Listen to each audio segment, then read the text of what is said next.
நீங்க சொன்ன மாதிரி தான் 200 கோடி ரூபாய் சம்பளம் வாங்கிட்டு இருக்காரு விட்டு வராரு அப்படின்னா அப்ப இங்க அதை விட பெரிய அமௌண்ட்டை சம்பாதிக்க போறாரு அப்படிங்கிற விமர்சனமும் முன்வைக்கப்படுது. அது பாத்துக்கலாம். அது ஓட்டு போட்டு இவங்க தேர்வு செய்த பிறகு நீங்க மக்கள் 5 வருஷம் கொடுப்பீங்க.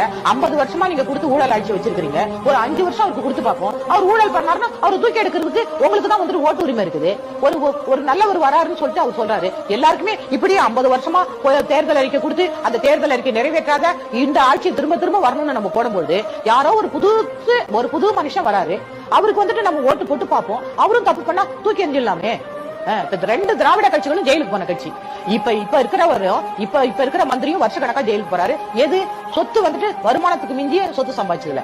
அதே மாதிரி காங்கிரஸ்லயும் ப. சிதம்பரம் ஐயா ஜெயிலுக்கு போய் வராரு சிறைச்சாலையில். உங்க தங்கச்சி சிறைச்சாலைக்கு போயிட்டு வராங்க. இப்படி முன்னாடி இருந்தவங்களும் சசிகலாமா ஜெயலலிதா செத்து போயிட்டாங்க. அக்குஸ்டா தான் செத்தாங்க அவங்க. அப்ப எது வருமானத்துக்கு மிஞ்சிய சொத்து சம்பாதிச்சு யாருடைய சொத்து இவங்க படிச்சுக்கிட்டு சம்பாதிச்சாங்களா? அணிலா இருந்து உதவுனர் தான் விஜய்ங்கிற விமர்சனங்கள் இருக்குல்ல. நான் கூட தான் எந்த கட்சி இருக்கோ அவங்க ஓட்டு போடுறேன். நானும் ஏடிஎம்கே போட்டிருப்பேன், டிஎம்கே போட்டிருப்பேன், காங்கிரஸ் போட்டிருப்பேன். எந்த கட்சி நான் என்னோட பிரஜையா இருந்து இந்திய பிரஜையா நான் ஓட்டு செலுத்திருக்கிறேன். அதனால நான் கட்சி தொடங்க கூடாதுன்னு கிடையாது. விஜய் கட்சி தொடங்குறாருன்னு சொன்னா அவரும் ஓட்டு தானே போட்டிருப்பாரு யாருக்கும் ஒருத்தவங்களுக்கு. அவங்க சரியில்லைன்னு தானே அவர் கட்சி தொடங்குறாரு.